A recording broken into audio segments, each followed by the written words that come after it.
Why did I quit my high paying job as a vice president and decided to do something completely offbeat? Well, it wasn't just one reason that I can give you for it, but it was learnings and incidents over a lifetime that made me pause, reflect upon what had happened in the past and how I can rectify or better my life going forward, and hence the decision came through.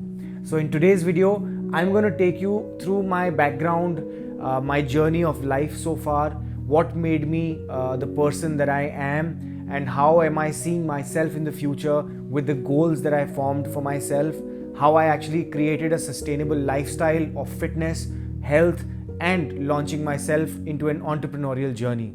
So this video is going to be a bit long, so please bear with me if you have the time, and of course you can then move away if you don't. But if you're here, I think I can share a valuable insight and maybe inspire you to take the first step towards your ambition, your goals, and actually setting and seeing them through.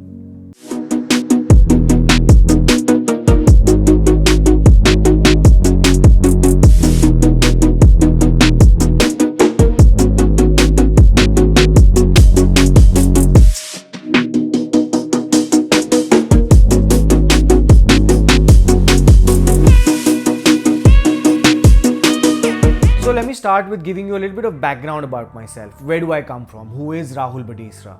Right? So my parents have brought us up in a very humble background. We came from nothing. My dad and mother really worked hard through their lives to make sure that me and my sister both got everything that we asked for in our life, be it education, be it food on the table, any kind of food that we wanted, be it clothes to wear, be it smaller brands while we were growing up or bigger brands when we grew up, roof over our head, shelter, paying the bills.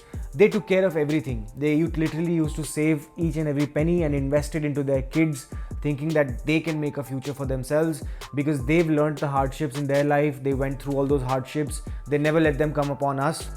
While it's not one of the best things that can happen to you, but it's a padding, it's a comfort padding that you have, which also delays your development and your self-realization in life because you're so comfortable, you don't need to think, right? But it's not their fault. They did the best that they could in their lives for their kids, and I'm really, really grateful. Then came a point, when, so I think I'll take you through a series of how would you say this? A series of points of stresses that come in your life. The first one is your education in school, right? So you reach a class 10th, that's like your first milestone, right? Pre-boards clear karne hain, and then you have to get through the boards. You have to make sure you get the good exams so you can choose the right subject when you reach class 12th. Okay, fine, that happens. Then now you're in class 12th. You have to clear the pre-boards. You have to start working on your examinations or pre-entrance exams for colleges and IITs and JEs and medicals and whatnot. So that's the next pressure of life that you face in class 12th. Finally, you manage to get through and you go to a college because engineering and MBA was the in thing at that point in time when I was getting out of school. And yeah, but that was what I could actually study for and could get myself into. But anyways, I feel that 6 years of my life got wasted in that time of education. I have zero learning from my MBA or from my engineering college.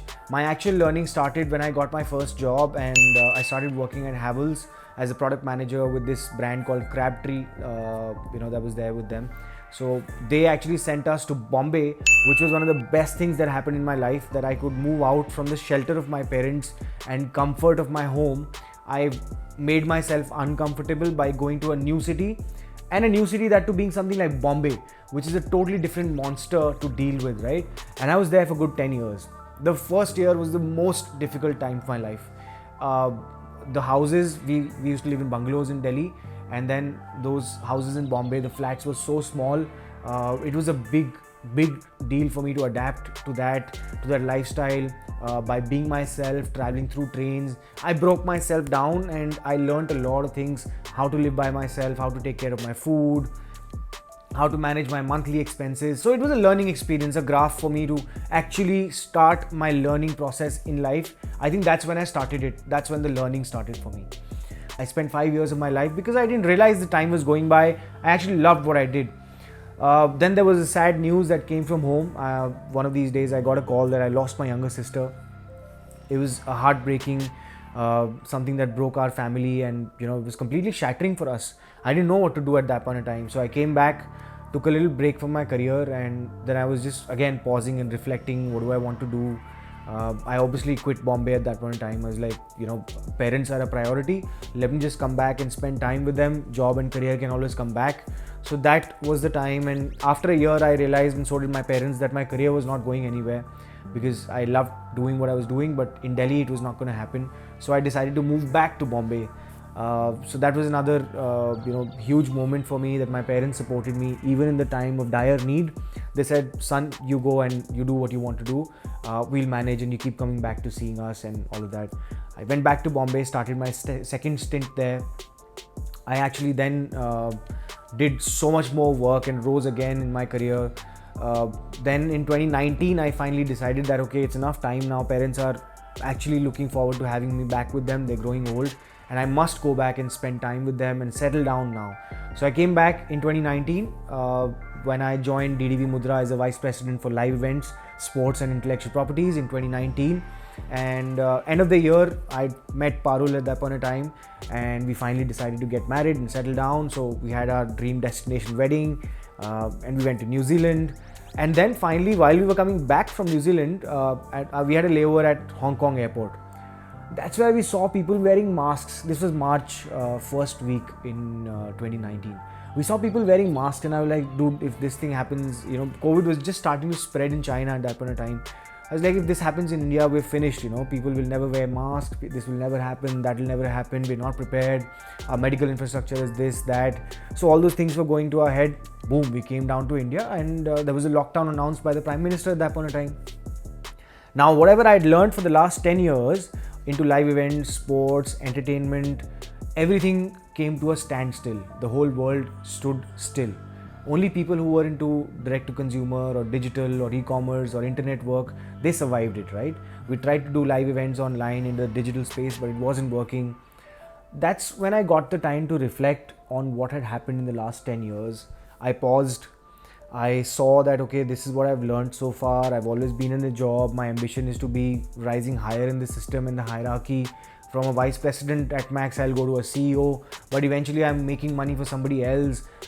When am I going to earn for myself? And when is that day going to come that I can take it off and say that, okay, today I'm taking a break or chilling or whatever.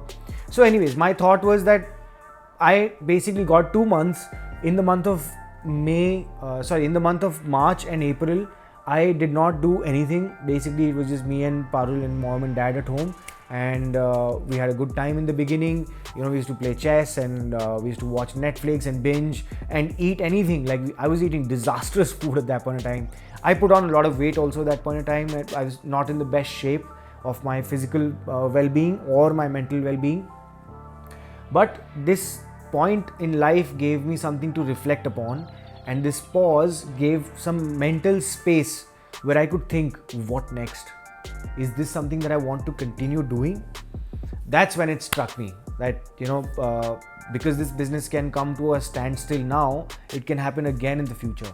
So I was not prepared to go back to this same business, and I went on to the process of unlearning what I'd learned to learn new things. And I actually sat down for 2 weeks to write down things on a pen and paper. What is it that I wanted to do in the future? So I analyzed and realized that there are 4 things that you need in your life. This is what life is centered around. You need emotional stability, you need physical stability, you need mental stability, and you need financial stability. So emotional stability came to me because I now have a steady partner. My wife is an amazing soul that has come into my life, helped me become more steady in the way I am and everything. My parents are steady. I have a wonderful set of parents. I have a few friends that I love and dearly respect them, and we have a very good bonding. So that takes care of my emotional stability part. Next comes the financial stability. So obviously the salaries had been cut down harshly during the COVID. So money was not a problem for me. By God's grace, my parents are well-to-do, and Parul had also started working again. She had resumed her career because she took a break during the wedding and to enjoy herself, and she was also working for good 8 years. So she's like, I'm going to take a little break. So she started working again. So financial stability was there. There was basics key requirement jo thi, the basics like paying your bills and having a roof over your head. So you've got shelter, you've got food to eat, you've got clothes to wear, you've got the money to pay your bills. So financial stability was there. And then comes the physical and mental stabilities, right? So physical, of course, I'm blessed with a healthy body. So that physical part is taken care of. But I'm not in good shape. I wasn't in good shape at that point in time, right? Because of overeating and stress and all, whatnot coming to you. And of course, mental health also goes down because you're locked in one house for like good 2-3 months, and a lot of things go through your head. So you have to come to a central point to be able to think. And that point came to me at this point of time. Then one of the days I woke up and I went to the washroom and I saw clutter. The first thing that hits your head when you get out of the bed, you go to the washroom, is there are 200 products lying in the washroom. Now you're confused, your mind waking up, the first thing you see is a clutter. So it's not the best sight to have in the morning, of course. Between me and my wife, we had almost 200 products in the washroom. Now the idea came, okay, how can I reduce this? Brands had upsold and cross-sold so many different products. For every need, there was a new product, which was not required maybe, but of course it is going to pay the bills for the brand and result in higher revenue. So they did. Then the second thing that I noticed, one of the days I was applying, I think a scrub on my face or something, and I saw the ingredient list. And I told Parul, I'm like, dude, this has got so many chemical ingredients. Have you ever noticed it? She said, no, I never bothered. I just looked at the brand and, they promoted it like this. So I just went and bought the product. So nobody looks at the chemical ingredients in the products. Then the third thing was, the other day I was taking a shower and my shampoo bottle got over. So what did I do with it? I just threw it in the bin. Then I analyzed that, boss, you're throwing 6 bottles of shampoos, almost 6 bottles of body washes, then another 6 face washes, then there are your oils and serums and whatnot. Everything goes into the bin. And most of the packaging is plastic because it is easily transferable from point A to point B. So it's the easiest solution that the people have created so far. I was like, boss, something can be done in this space. Okay, then finally I got going. This was, I think, July 2020. I started working on this idea. By August 2020, I was firm that I wanted to do this. I took another year. I went into research and development mode. I met one of my dearest friends, and he's like an elder brother, Ali. I created the company with him, Environmentally. And then finally I decided to quit my job in 2021 when I thought that, okay, now it's the time to move forward. Of course, it was under the wraps that I did not tell anybody that this was happening, and I was trying to create something more steady for myself.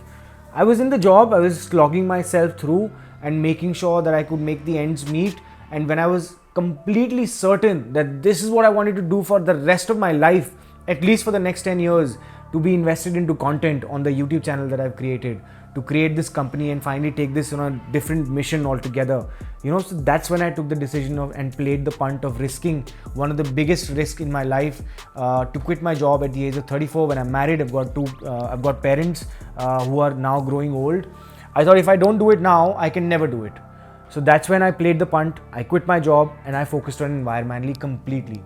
Now, you know what? Just on the, where it all started, that I worked for my entire life from schooling to college to get a job, right? This is the fascinating part.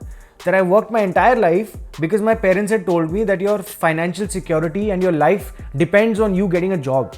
While I realized that there are some people who are blessed because their parents had the exposure, they were from business families, and their parents taught them through the entire life that they had to create a business, they had to create a value, they had to create a value proposition that then they could sell to the entire world. While I was into a job and I was creating that value proposition and selling it to different clients for my employer.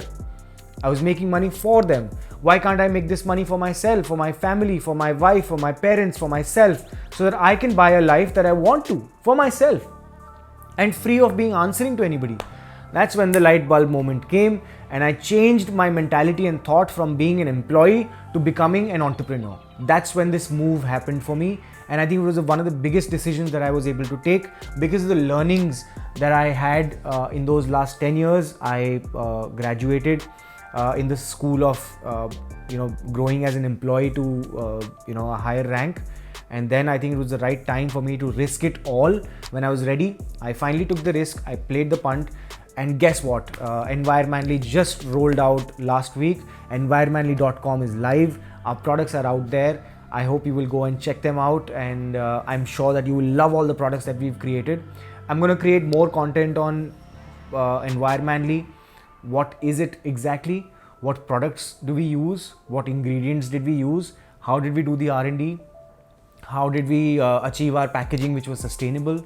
I think all of that deserves a special video on each of these topics, so that I'm able to share with you what I did in the last 2 years, that I was able to create this brand with my dearest friend and an elder brother, Ali. Nothing would have been possible without him being there to support me on this journey. And of course my parents and my wife, without whom I could not even think of taking this decision and this punt to quit my job and do something in this entrepreneurial space. So I'm not a entrepreneurial. I would not call myself as an entrepreneur either, but I want to create value with the company that I'm creating. I want to create the best products in personal care without harming the planet.